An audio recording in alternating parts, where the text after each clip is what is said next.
हरे कृष्णा। तो हमारा टॉपिक है साधु संग। साधु का मतलब होता है ये नहीं कि बाहरी वस्त्र से साधु हो। बाहरी वस्त्र से कोई केसरिया पहनते हैं वो साधु नहीं है, अगर वो अंदर से साधु नहीं है।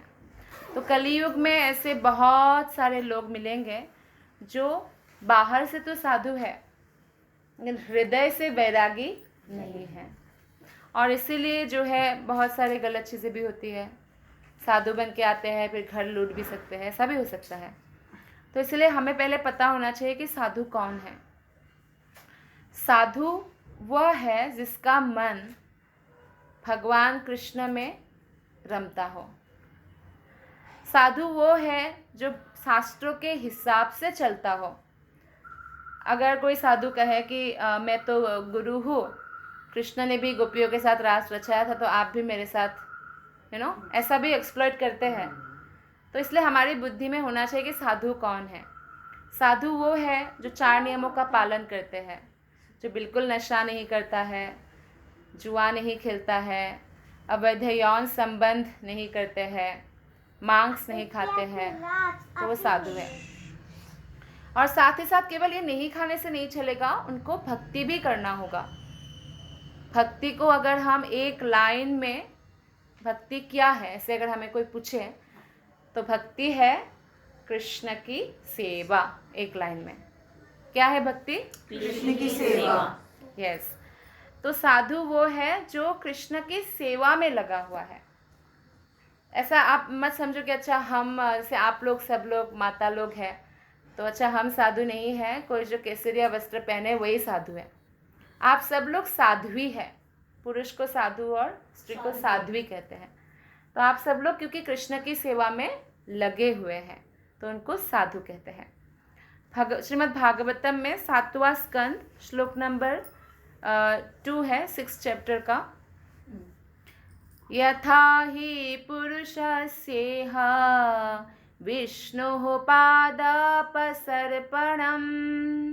यद एषा सर्वभूतानां प्रियात्मेश्वरः सुहृत्। यह मनुष्य जीवन का लग सकता है पास आ रहा है। यह मनुष्य जीवन भगवत धाम जाने का सिर्फ एक ही अवसर प्रदान करता है। आज तक हम सब ने, जैसे मान लीजिए कोई कुत्ते के शरीर में है, कोई हाथी के शरीर में है, कोई छिपकली के शरीर में है, लेकिन सब लोग कौन है? आत्मा। आत्मा। जैसे आज हम बैठे हुए हैं तो मैं वाइट एंड ब्लू पहनी हूँ, आप थोड़ा केसरिया कलर पहनी है, तो आप थोड़ा येलोइश कलर पहनी है, तो सबका ड्रेस अलग अलग है कि नहीं? लेकिन सब लोग क्या है? मनुष्य। मनुष्य शरीर है ना सबका, तो ड्रेस अलग अलग हो सकता है पर हम सब लोग आत्मा हैं। इन सब शरीरों में हम भक्ति नहीं कर सकते हैं, लेकिन इन सब शरीरों में भी 4 चीज़ कॉमन है। हम भी खाते हैं, कुत्ता भी खाता है, बाकी पशु भी खाते हैं। हम भी सोते हैं, वो लोग भी सोते हैं। हम लोग भी बच्चे पैदा करते हैं, वो लोग भी बच्चे पैदा करते हैं। हम लोग भी खुद की रक्षा करने के लिए कुछ व्यवस्था करते हैं और वो लोग भी करते हैं। भय होता है उनमें भी, हम में भी। तो ये 4 चीज़ कॉमन है। सिर्फ एक चीज़ कॉमन नहीं है कि हम भक्ति कर सकते हैं, क्योंकि हमें मनुष्य शरीर मिला है, सुविधा मिली हुई है जो वो लोग नहीं कर सकते हैं। बस ये डिफरेंस है। तो इसलिए मनुष्य जीवन जो है भगवत धाम जाने का एक अवसर प्रदान करता है। हर व्यक्ति सेटल होना चाहता है या बच्चों को सेटल करना चाहते हैं, है कि नहीं? तो हमारे भौतिक संसार में सेटल होने का मतलब है कि कोई अच्छा सा जॉब मिल जाए, बड़े बंगला हो जाए, बड़ी गाड़ी हो जाए, या कोई बड़ा शहर हो जाए। जैसे दिल्ली के कई लोग अमेरिका चले जाते हैं, तो ये हुआ सेटलमेंट। लेकिन आध्यात्मिक संसार में सेटल होने का मतलब लोगों को नहीं पता। भौतिक संसार में हम कितना भी सेटल हो जाए, मृत्यु के साथ सब फिनिश हो जाएगा। लेकिन मनुष्य शरीर मिला है, हमें सेटल होने का प्रयत्न करना चाहिए वैकुंठ जगत में, जहाँ से हमारा कभी भी पतन नहीं होता है। ना हम बूढ़े होंगे, ना बीमार होंगे। माता जी इसको लगा थोड़ा दूर बैठने, इधर लगा देगा, पाँव तो गिर जाएगा, छोटा है ना। तो फिर इस तरह से जो है हमें सेटल होना है, तो हमें एक्चुअली वैकुंठ जगत जाने के लिए सेटल होना है ना। लेकिन हम क्या करते हैं, हम भौतिक जगत में सेटल होने की कोशिश करते हैं ज़्यादातर। आप लोग नहीं, लेकिन मैक्सिमम लोग जब आप देखेंगे आसपास, तो वो आध्यात्मिक जीवन के लिए, जैसे आप लोग सब रेगुलरली कथा सुनते हैं, इनके लिए समय नहीं निकाल पाएंगे वो, क्योंकि वो भौतिक जगत में इतना रमा हुआ, बैलेंस नहीं करेंगे। जैसे आप खाते भी है, तो अगर बैलेंस नहीं खाएंगे तो आप बीमार पड़ जाते हैं ना, है कि नहीं। या बैलेंस काम नहीं करेंगे, एक काम ही करते रहे, काम में रेस्ट ही नहीं करेंगे, तो बीमार पड़ जाएंगे, सोएंगे नहीं। तो ऐसे ही अगर हम सिर्फ मटेरियल लाइफ जीते रहे, भौतिक जीवन, तो हम बीमार पड़ जाते हैं। और बीमारी से क्या आता है, हमारा दुख पैदा होता है। भौतिक शरीर बार बार बार बार बार बार जन्म लेना पड़ता है। एक पुरुष का 4 बीबियाँ थी, मतलब पहले पत्नियाँ 4 होती थी ना। तो उसने पूछा पहली पत्नी को कि मैं अगर मर जाऊँ तो क्या तुम मेरे साथ चलोगी। सती होते हैं ना स्त्रियाँ पति के साथ पहले, तो बोलते हैं कि नहीं, मैं तो ऐसा नहीं कर सकती हूँ, नहीं चल सकती हूँ बिल्कुल। उसी समय हमारा संबंध खत्म हो जाएगा।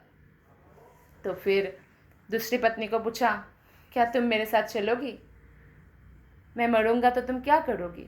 तो दूसरी पत्नी बोलती है आप मरोगे तो मैं तुरंत दूसरा पुरुष ढूंढ लूँगी। तो तीसरी पत्नी को पूछा क्या आप चलोगी।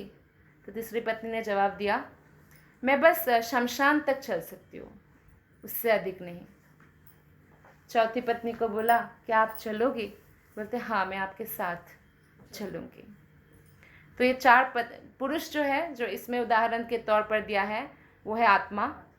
आत्मा पहले बॉडी को पूछा कि आप मेरे साथ चलोगे, जो ये सुंदर बॉडी जो हम सजा के रखते हैं, तो वो नहीं हम चल, तो तुरंत ही खत्म हो जाएगा ना बॉडी, तो आत्मा के साथ तो जा नहीं सकता, आत्मा तो तुरंत बॉडी छोड़ना पड़ेगा। दूसरी पत्नी थी धन।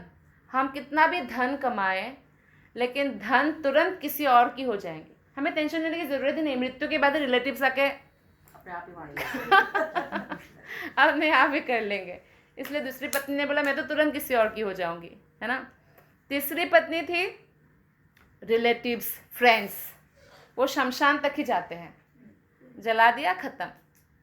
और चौथी पत्नी थी परमात्मा। सिर्फ आत्मा के साथ हमेशा परमात्मा ही रहते हैं। तो जो हमारे साथ हमेशा रहते हैं, जो हमारे सुहृद, हमारे हमेशा से मित्र है, हमें उनको कितना समय देना चाहिए। क्योंकि हम जब टॉयलेट में कीड़ा भी बनते हैं ना, तो भी परमात्मा हमारे अंदर रहते हैं, साथ होते हैं, वो हमें कभी साथ नहीं छोड़ते। तो इसीलिए जब हम हमारे घर में जब संबंध को स्ट्रॉन्ग बनाना चाहते हैं, पति पत्नी का हो, बच्चे के साथ हो, माता टाइम देती है बच्चे को, तो बच्चा मम्मी से बहुत प्यार करता है। बच्चा बाहर से आता है तो पापा कहाँ है नहीं ढूंढते मम्मी कहाँ है, मम्मी कहाँ है, हाँ बोल क्या काम है, काम कुछ नहीं है, बस देखना था, मम्मी चाहिए। क्यों? क्योंकि मम्मी इतना सेवा करती है, इसलिए इतना प्रेम बच्चे को होता है मम्मी से। आप लोगों को भी मम्मी से होता था, है ना, बचपन में ज़्यादा और अभी भी, तो इस तरह से होता है। तो जब हम सेवा करते हैं तो उनसे बहुत प्रेम पाते हैं। बोलते हैं if you serve dog, dog will love you, if you serve God, God will love you. तो अगर हम कृष्ण को समय देंगे तो हम उनका प्रेम प्राप्त करेंगे। और राजा ही जब अपना हुआ तो राज्य भी अपना ही हुआ। तो इस तरह से हमें भी प्रेम करना आएगा कि सभी लोगों से, है ना, कृष्ण से जब हम प्रेम करेंगे। तो इस तरह से भगवत धाम जाने का ये अवसर है मनुष्य शरीर। अतः प्रत्येक जीव को विशेष रूप से उसे जिसे मनुष्य जीवन मिला है, भगवान विष्णु के चरण कमलों की भक्ति में प्रवृत्त होना चाहिए। यह भक्ति स्वाभाविक है क्योंकि पूर्ण पुरुषोत्तम भगवान विष्णु सर्वाधिक प्रिय, आत्मा के स्वामी तथा अन्य सभी जीवों के शुभ चिंतक है। भगवद गीता में बताया गया है 5वां अध्याय में, भोक्तारम यज्ञ तपसा, मैं ही यज्ञ और तपस्या का भोक्ता हूँ। सर्वलोका महेश्वरम सभी लोगों का, देवी देवताओं का भी मैं ही परम ईश्वर हूँ। सर्वलोका महेश्वरम सुहृदम सर्वभूतानाम सुहृद, मैं परम मित्र हूँ, परम उपकारी हूँ, मेरे से ज़्यादा उपकार कोई नहीं कर सकता। सर्वभूतानाम, समस्त प्राणियों का, समस्त प्राणियों का। ज्ञात्वा माम शांति मृच्छति, ये जो जानते हैं वही शांति प्राप्त कर सकता है। तो आप समस्त शास्त्र पढ़ लीजिए, भगवत गीता, भागवतम, पुराण, सबका यही निचोड़ है कि हम शांति तभी प्राप्त कर सकते हैं जब हम भगवान की सेवा करेंगे। हरे कृष्णा। बैठिए माता जी। तो जब आप, मछली है पानी में तैर रही है, आपने मछली को उठा के आपने रख दिया प्लेट में, हीरे का मोती का हार दिया, खाने को आइटम दिया, आप बोलेंगे तुम मेरे साथ रहो, ऐसे मेरे साथ सो, मेरे साथ उठो, तो मछली तड़पेगी पानी के बिना, बोले मुझे पानी में छोड़ो, मैं उसी में खुश हूँ, मैं ऐसे, मुझे हीरे मोती का हार नहीं चाहिए, है ना। या आपने एक बंदे को उल्टा पाँव से लटका के बांध दिया, हरे कृष्णा प्रभु मेरा दंडवत स्वीकार कीजिए, ये आपका 56 भोग प्लीज़ खा लीजिए, मुँह में डाल रहे हैं, वो क्या बोलेंगे, नहीं चाहिए तुम्हारा 56 भोग, मुझे सीधा करो, है कि नहीं। मतलब हम स्वाभाविक पोजीशन में खुश हैं, है कि नहीं। तो ऐसे ही मछली का स्वाभाविक जीवन जिस प्रकार पानी है, जल है, मछली जल की रानी है, जीवन उसका पानी है, उसका जीवन पानी है। तो इसी प्रकार हम आत्मा हैं, हमारा स्वाभाविक जीवन आध्यात्मिक जीवन है। अगर हम आध्यात्मिक जीवन नहीं जिएंगे, हम भले ही पूरे संसार का राजा भी बन जाए, हम सुखी नहीं हो सकते हैं। इसलिए अलेक्जेंडर जब विश्व विजय करने निकले थे, और जब बहुत विजय किया भी उसने, तो मृत्यु के समय उसको रियलाइजेशन हुआ, बोलता है कफन से मेरा हाथ बाहर कर देना, लोगों को पता चले कि सब जय करके मैं कुछ नहीं ले जा पाया। यस, खाली हाथ जाना पड़ा। और डॉक्टर लोग, बेस्ट डॉक्टर मेरा उठाए कफन, मेरा पूरा जो बॉक्स होता है वो, क्यों कि ये लोग भी मुझे बचा नहीं पाए। तो रियलाइजेशन हुआ। तो हम उसको पहले रियलाइज करें तो और अच्छा है कि हम आत्मा है, हमारा स्वाभाविक जीवन आध्यात्मिक जीवन है, नहीं तो हमें दुख मिलेगा ही। समस्त धन मिले, यश मिले, सुंदरता मिले, बलवान बन जाए, कुछ भी हो। जैसे एक व्यक्ति को आप उल्टा करेंगे तो उसको कंफर्टेबल नहीं होगा। इसी तरह हमारा लाइफ में ना बहुत सारी चीज़ें उल्टा चलती है। जैसे आपको उदाहरण देती हूँ, जैसे कोई रथ चलाता है, रथी होता है सबसे ऊपर, रथी बोलते हैं सारथी को उधर चलो, जैसे आप ऑटो वाले को बोलते हो भैया वहाँ चलो, राइट ले लो, हाँ। तो रथी बोलेंगे सारथी को, सारथी जब सुनेंगे मेरी मालिक ने कहा है मुझे राइट जाना है, तो लगाम खींचेंगे और घोड़ा मुड़ेगा राइट, है कि नहीं। लेकिन यहाँ पे उल्टा हो रहा है, घोड़ा इधर उधर भाग रहा है, लगाम का कोई कंट्रोल नहीं है, और बुद्धि मतलब जो सारथी है वो भी भ्रमित है, क्या हो गया, घोड़े तो भाग रहे हैं अपने मर्जी से, और रथी बेचारे वो भी भ्रमित है। यही हालत है। मतलब इसमें जो उदाहरण दिया है शास्त्र में, उसका ये मतलब है 5 घोड़ा 5 इंद्रिया, आँख, कान, नाक, जीभ, त्वचा, लगाम है हमारा मन, बुद्धि है सारथी, रथी है आत्मा। अब आत्मा हम हैं तो हम पावरफुल है। आत्मा को ये आदेश देना चाहिए कि हे सारथी, है बुद्धि, उधर चलो, मंदिर चलो, पब्स में नहीं। लेकिन कितना कर पाते हैं व्यक्ति। तो बुद्धि को बोलना चाहिए, अब मन कंट्रोल कर लेंगे, फिर बुद्धि कंट्रोल करेंगे ना, मन को, लगाम को खींचेंगे, फिर 5 इंद्रिय ऑटोमेटिकली भगवान की सेवा में लगेगा। लेकिन ये उल्टा हो रहा है समाज में, इसलिए व्यक्ति दुखी है, क्योंकि आत्मा भूल गए हैं कि मैं कृष्ण का अंश हूँ, मैं कितना शक्तिशाली हूँ, मैं बुद्धि को, मन को कंट्रोल कर सकता हूँ। अभ्यास है ना तू कौन्तेय वैराग्य ना च गृह्यते, अभ्यास और वैराग्य के द्वारा मैं कर सकता हूँ। लेकिन वो भ्रमित हो गया है। एक बार क्या हुआ, एक शेर ना, पहले शेर लोग ना गांव में आ जाते थे रात को दबे पाव कि मैं ना गाय खाऊंगा। पहले गाय हर घर में होता था लगभग। तो शेर आके ऐसे वेट कर रहे हैं कि क्योंकि लोग ना लाइट वाइट तो थे नहीं, तो शाम को ही सब समेट के फिर अंधेरा होने के बाद थोड़ी देर बाद संध्या के बाद रात में जल्दी सो जाते थे, जल्दी भोर में उठते थे इसलिए। तो ब्राह्मण ने ब्राह्मणी को कहा, ब्राह्मणी जल्दी जल्दी समेटो सब कुछ, संध्या आने वाली है। हाँ संध्या आने वाली है। तो वो लोग भी घबरा घबरा के समेटा। तो शेर डर गया, संध्या आने वाली है, संध्या क्या चीज़ है पता नहीं हो तो और डर लगता है। तो गाय खाने का प्लान कैंसिल, छोड़ के चले गए कि पानी पी के ही आज भूख मिटा लेता हूँ। तो नदी में पानी पीने गया तो हाँ, तो उधर धोबी अपने सर्वेंट को बोल रहे हैं जल्दी जल्दी कपड़े समेटो, संध्या आने वाली है। फिर डर गया, यहाँ भी संध्या, कितना भयंकर है वो। तो झाड़ी में जाके छुप गया वो शेर। तो धोबी ने देखा कि मेरा गधा कहाँ गया, जहाँ के ऊपर कपड़ा डालता हूँ, दिख नहीं रहा था।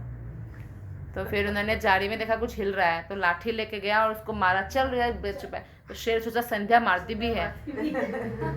तो अंधेरा था, तो उसके ऊपर कपड़ा डाला, वो गधा बन के उनके घर कपड़ा छोड़ के आया। शेर था, एक बार दहाड़ मारता तो धोबी भी भाग जाता, लेकिन डर के मारे वो गधा बन गया। तो ऐसे ही आत्मा है, इतना शक्तिशाली है, वो कृष्ण का अंश है, लेकिन वो इतना डरा हुआ घबराया हुआ है। वो सोच, क्योंकि उसको भ्रम हो गया है मैं ये शरीर हूँ, मेरा कुछ लिमिटेशंस है, इसलिए वो इस भौतिक संसार में माया के चक्कर में फुटबॉल की तरह माया एक बार इधर लात मारती है, उधर लात मारती है, मार खाते रहते हैं।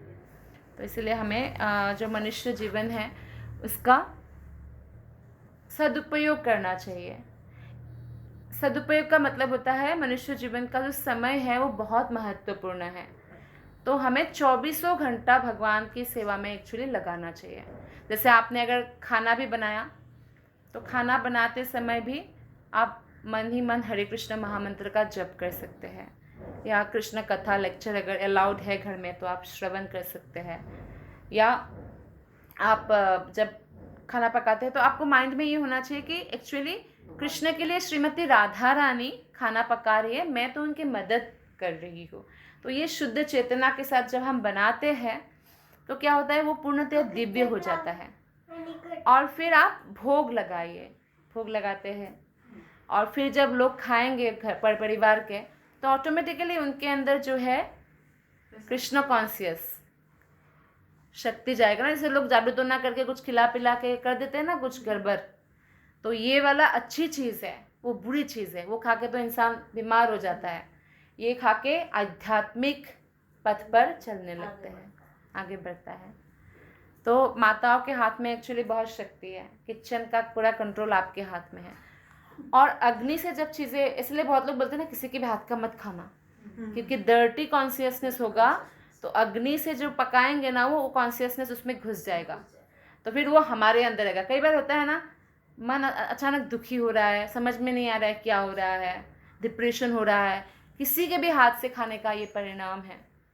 तो इसलिए हम बेस्ट है भक्तों के हाथ से खाएं, ये बेस्ट है।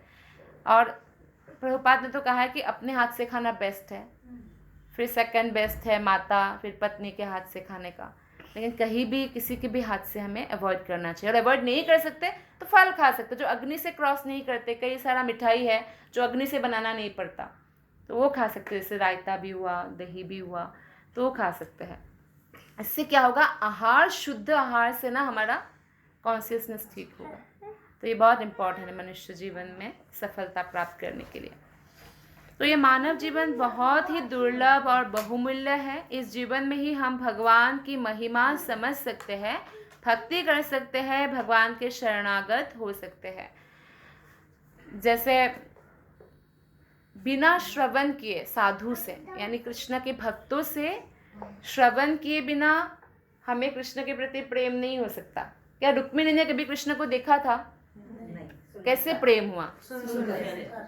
सुनकर प्रेम हुआ। तो श्रवण करने से प्रेम होता है, सुनकर महत्व पता चलता है। जैसे आपने आज तक मान लीजिए मायापुर का नाम नहीं सुना, मान लीजिए, तो लेकिन जब आप भक्तों से श्रवण करेंगे, इतना सुंदर मायापुर धाम, ये लीला हुआ था महाप्रभु का, तो श्रवण करते करते आपका दिल करने लग जाएगा कि मैं जाऊं, मैं देखूं, वो स्थान में दर्शन करूँ, वो स्थान, तो सुनने से प्रेम होता है। तो इसलिए हम जितना अधिक कृष्ण के बारे में श्रवण करेंगे उतना अधिक कृष्ण प्रेम हृदय में जागृत होगा, तो शरणागत हो सकते हैं और अंततः उनसे अपने खोए संबंध को पुनर्स्थापित कर सकते हैं और घर वापस जा सकते हैं। कृष्ण ऐसे दोनों हाथ खोलकर इंतज़ार कर रहे हैं। हम उनके अंश है ना, इंतज़ार कर रहे हैं। जैसे किसी माता का बेटा घर छोड़कर चला गया, भूल गया, वो घर वर सब कुछ भूल गया, चला गया।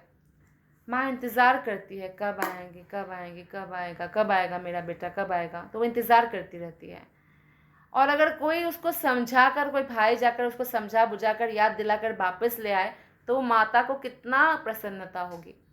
तो ऐसे ही मनुष्य समाज में है। कोई मनुष्य, जैसे आप लोग हैं, आप लोग मान लीजिए कोई आपके फ्रेंड है, श्रद्धालु है, या कोई आस पड़ोस के कोई व्यक्ति है, उनको आप अगर कथा में ले आओ तो वो भूल गए संबंध कृष्ण के साथ, फिर उनको याद आ जाता है। भले ही भूल गए थे लेकिन कथा सुनते सुनते याद आ जाता है, हाँ मैं कृष्ण का अंश हूँ। और जितना अधिक भक्ति में आगे बढ़ेगा उतना अधिक उनको याद आएगा और फिर वो कहाँ पे सेटल होने का प्रयत्न करेगा? वैकुंठ में, गोलक वृंदावन धाम में। तो खोए संबंध को हम पुनर्स्थापित कर सकते हैं। जैसा कि इस श्लोक में बताया गया है कि भक्ति मनुष्य की स्वाभाविक वृत्ति है, स्वाभाविक वृत्ति है। यह कोई ऐसी चीज़ नहीं है जो कृत्रिम रूप से थोपी गई हो, क्योंकि कृष्ण जीवों के परम पिता है, स्वामी है, शुभचिंतक है और उनके लिए सेवा का भाव होना स्वाभाविक है हमारे अंदर। जैसे माता पिता बच्चों को बड़ा करते हैं पाल पोस के, तो माता पिता का जीवन बहुत तपस्या का होता है। आप देखिए कितना संभालना पड़ता है ना, उदाहरण है। तो माता चाहती है कि ध्यानपूर्वक सुने, लेकिन बच्चे को भी संभालना होता है, तो ये तपस्या है। जब बच्चा छोटा होता है माता को सोने को भी नहीं मिलता है, कई बार, है कि नहीं? आप सबको एक्सपीरियंस है। तो ये तपस्या का जीवन है ना। तो इस प्रकार से भक्ति हमें तभी प्राप्त होगा जब हम तपस्या करेंगे। कोई बच्चा अगर पढ़ता भी है तो एग्ज़ाम के समय वो कितना तपस्या करता है, मन नहीं करता है लेकिन फिर भी पढ़ता है। तो हमारा मन लगे चाहे ना लगे, हमें हरे कृष्ण महामंत्र का 16 माला करना ही करना है। कौन से महामंत्र का? हरे कृष्णा कृष्णा कृष्णा हरे हरे, हरे रामा राम राम हरे हरे। मन ना भी लगे तो भी फायदा होगा। जैसे कई बार आपका मन नहीं करता, कड़वी दवाई है नहीं खाना और बुखार बहुत तेज़ है, लेकिन दवाई खा लेते तो बुखार ठीक होता है कि नहीं होता है? होता है। तो ये मेडिसिन है। आपका मन लगे ना लगे, आप अगर हरे कृष्ण महामंत्र जप करेंगे आपका बुखार ठीक हो ही जाएगा। तो श्रील व्यासदेव ने जीवों के सुख के लिए सारे वैदिक साहित्य की रचना की, लेकिन वो संतुष्ट नहीं हुए और ग्लानि अनुभव करने लग गए। तब उनके गुरुदेव श्री नारद मुनि ने उन्हें कहा कि आपने अभी तक लिखे हुए वैदिक साहित्य में ये व्याख्या नहीं की कि सामान्य लोगों का आत्यंतिक कल्याण किस प्रकार होगा। तो ऐसे लोग बोलते हैं ना कि अच्छा ये तो शास्त्र तो 5000 साल पहले बने, तो ऐसा नहीं है शास्त्र 5000 साल पहले बने, वो तो लिखित रूप दिया गया। सनातन धर्म नाम है, हिंदू धर्म नाम तो बाद में अंग्रेजों ने दिया।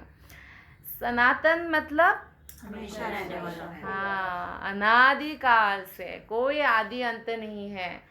तो ऐसे शास्त्र भी अनादिकाल से श्रवण में, हाँ, तो लोग श्रवण कर करके याद रख पाते थे।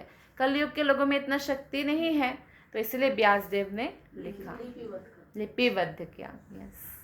और सब लिपिबद्ध करने के बाद उनको संतुष्टि नहीं हुई। फिर नारद मुनि आए और नारद मुनि ने उनको बताया, क्योंकि आपने कृष्ण का गुणगान खुलकर किया नहीं। कई सारे पुराने में उन्होंने देवताओं का वर्णन किया, कृष्ण का थोड़ा सा वर्णन किया। तो कृष्ण क्योंकि भगवान है और आप उन्हीं का गुणगान नहीं करोगे तो आप हैप्पी कैसे हो सकते हो? सोचिए, जब व्यासदेव हैप्पी नहीं हो सकते हैं तो हम आत्मा जो भगवान के अंश है, भगवान के गुणगान किए बिना कैसे खुश हो सकते हैं? हर व्यक्ति खुश रहना चाहते हैं। भक्ति में आने के बाद ऐसा नहीं है कि आपके जीवन में जो बुढ़ापा नहीं आएगा, या कुछ बीमारी नहीं आएगी, या कुछ दुख नहीं आएगा, या आपके घर में किसी की मृत्यु नहीं होगी, ऐसा नहीं है। होगा, लेकिन उतना असर आपको मन को नहीं पड़ेगा, क्योंकि आपका मन जो है भगवान कृष्ण में फिक्स है। हर चीज़ को आप कृपा के रूप में देख पाएंगे, हर स्थिति में आपको कृपा दिखाई देगा कि, और पूरा भरोसा। जैसे अगर हमारा किसी पर पूरा भरोसा होता है, जैसे पत्नी का पति पर है कि उन्होंने किया ना तो कुछ समझ के ही किया होगा, भरोसा। तो ऐसे कृष्ण पर हमें भरोसा होगा कि हम तो जीवन अर्पण कर चुके प्रभु, अब जो भी होगा आपके इच्छा से होगा और मेरे लिए अच्छा होगा। अभी मुझे अच्छा ही दिखाई नहीं दे रहा है, लेकिन मेरे लिए अच्छा ही होगा, और सच में अच्छा ही होता है। तो ये चेतना हमें डेवलप करना है शरणागति की, कि अवश्य रक्षिबे कृष्ण, कृष्ण मेरी अवश्य रक्षा करेंगे। जब कृष्ण को सर्वभूतानाम, सुहृदा सर्वभूतानाम, सबका में परम कल्याणकारी हो, तो भक्त का कितना कल्याणकारी होगा, भक्त को कितना प्रेम करेंगे। तो ये होता है शरणागति। तो इसीलिए इसमें बताते आगे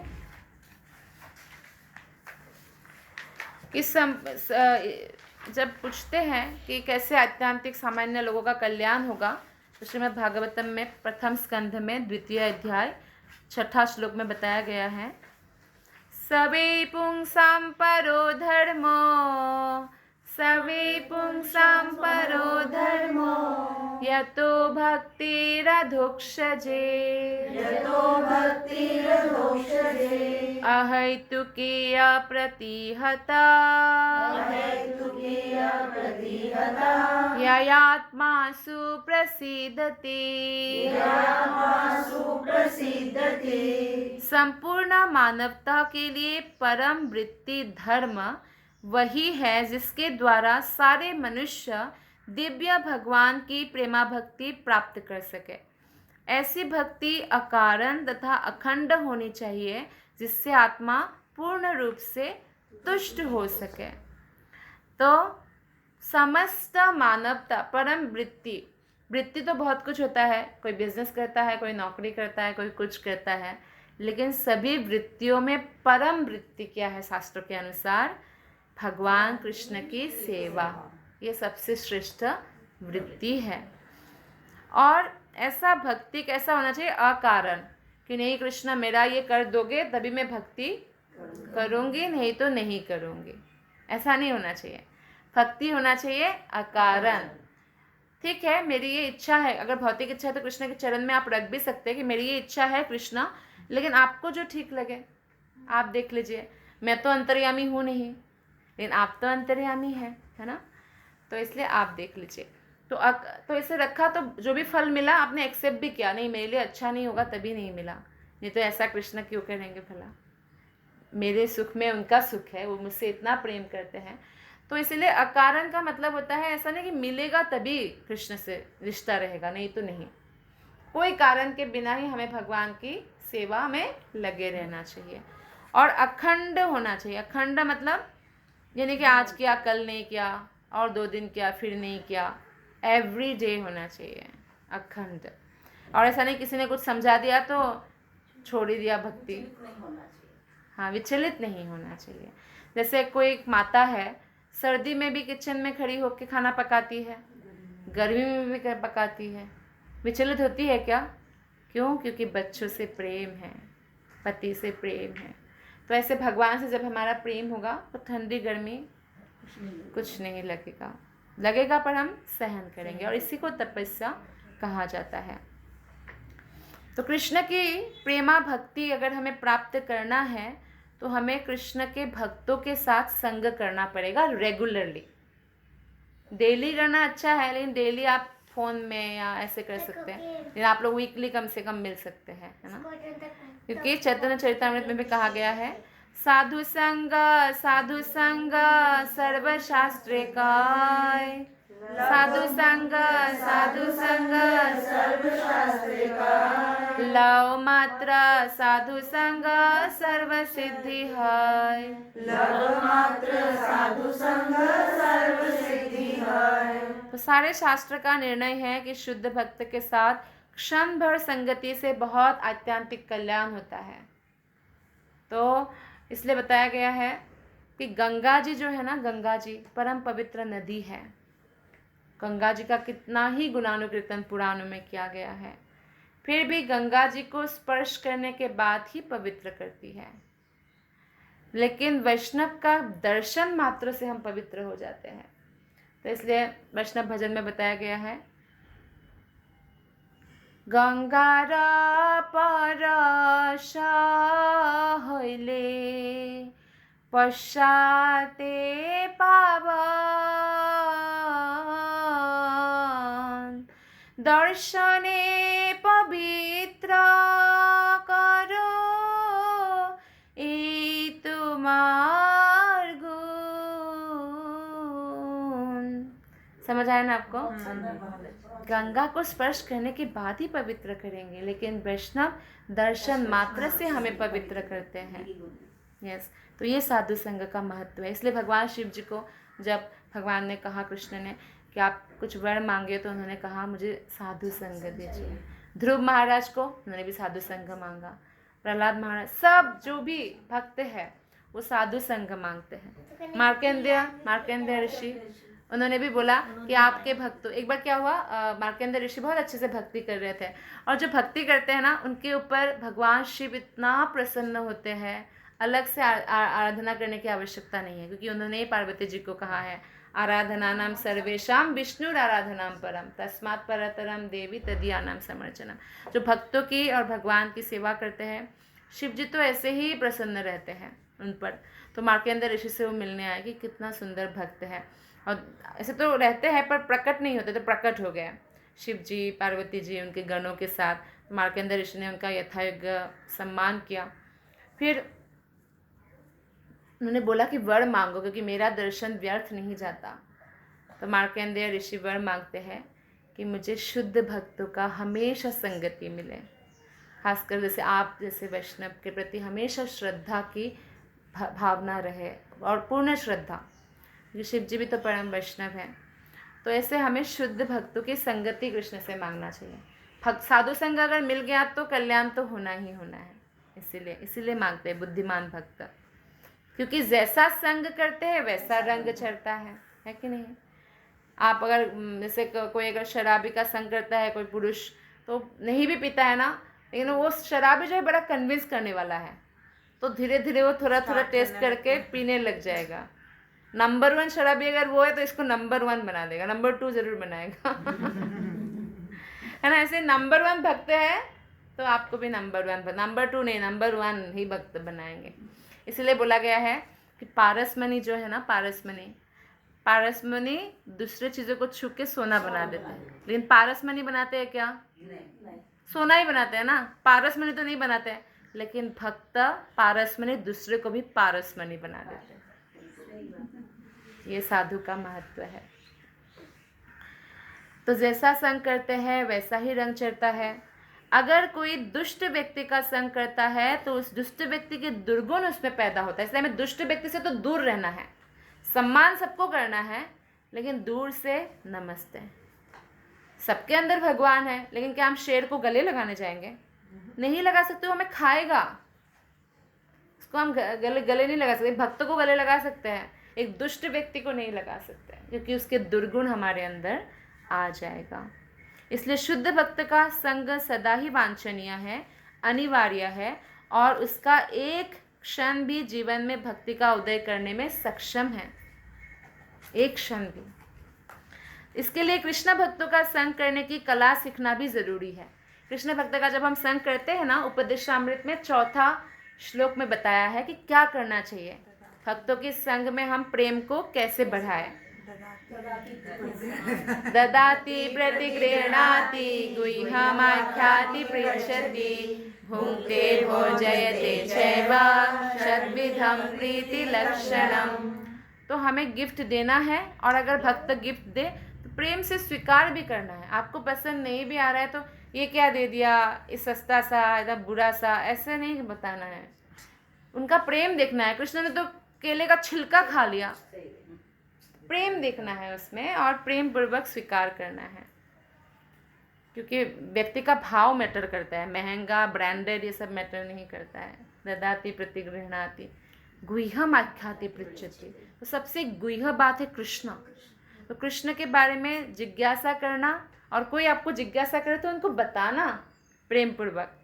जैसे नए नए जैसे छोटा बच्चा होता है, मम्मी को कितनी बातें पूछता है। मम्मी ये चांद जो है फुल था, आधा चांद टूट गया, गिर गया क्या छत पे, कुछ भी पूछ सकता है वो। चलो छत पे ढूंढने चले, कुछ भी बोल सकता है वो। तो मम्मी, और एक ही क्वेश्चन को बार बार भी कर सकता है। तो मम्मी कितना पेशेंटली जवाब देती है। तो हमें ऐसा बनना है।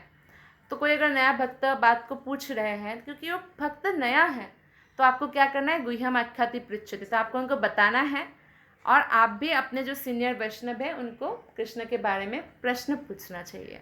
तो इससे हमारा ज्ञान बढ़ता है। या आपके जीवन में कोई प्रॉब्लम है तो आप दूसरा लोगों के पास मत जाइए, भक्त से पूछिए, वो शास्त्रों के हिसाब से आपको बताएंगे। अभी देखिए, दुर्योधन का काउंसलर था शकुनी, क्या हो गया उसके साथ? अर्जुन का काउंसलर थे तो विजय हो गए। 3 गुना सेना को भी मार दिया अर्जुन ने। तो इसलिए हमारा काउंसलर हमेशा भक्त होना चाहिए। और जो हमें कृष्ण देते हैं, हम उनको बदले में कुछ दे सकते हैं क्या? आप लोग प्रेम मंजरी माता जी को बदले में कुछ दे सकते हैं, कृष्ण दिया है। तो ऐसे ही आपको भी दूसरों को कृष्ण देना है, क्योंकि ये असली प्रेम है। इससे उनका उद्धार होगा। आप किसी को पैसा दोगे या खाना दोगे, दूसरे दिन फिर भूख लगेगा, लेकिन कृष्ण दोगे तो उनका सौभाग्य का उदय होगा, दुर्भाग्य का नाश होगा, सारे कर्मफल ऐसे नष्ट हो जाएगा। तो कितना बड़ा कल्याण हुआ ना। तो इसलिए ये कला हमें सीखना चाहिए। और भुंगते भोजयते चैव, हमारे घर हमें बुलाना चाहिए, प्रसाद खिलाना चाहिए। वो प्रसाद खाने के लिए बुलाया तो हमें जाके प्रसाद पाना चाहिए प्रेम पूर्वक, है ना। तो ये इम्पॉर्टेंट है। और अगर हम कृष्ण के भक्तों के प्रति अपराध करते हैं तो लेकिन हमें विपरीत फल मिलता है। तो हमें अपराध से बचना चाहिए। अपराध से बचते हुए भक्ति करना चाहिए। जैसे कि हम घर में भी कोई रिश्ते में रहते हैं तो 2 लोग एक साथ रहेंगे, थोड़ा खिटपिट तो होगा, फिर भी रिश्ते को बचा कर चलते हैं कि नहीं? पत्नी पति के साथ, पति पत्नी के साथ, या बच्चों के साथ। तो ऐसे ही भक्तों के साथ भी हो सकता है कई बार अनबन, लेकिन हमें प्रेम पूर्वक साथ में चलना है। Thank you very much. Hare Krishna.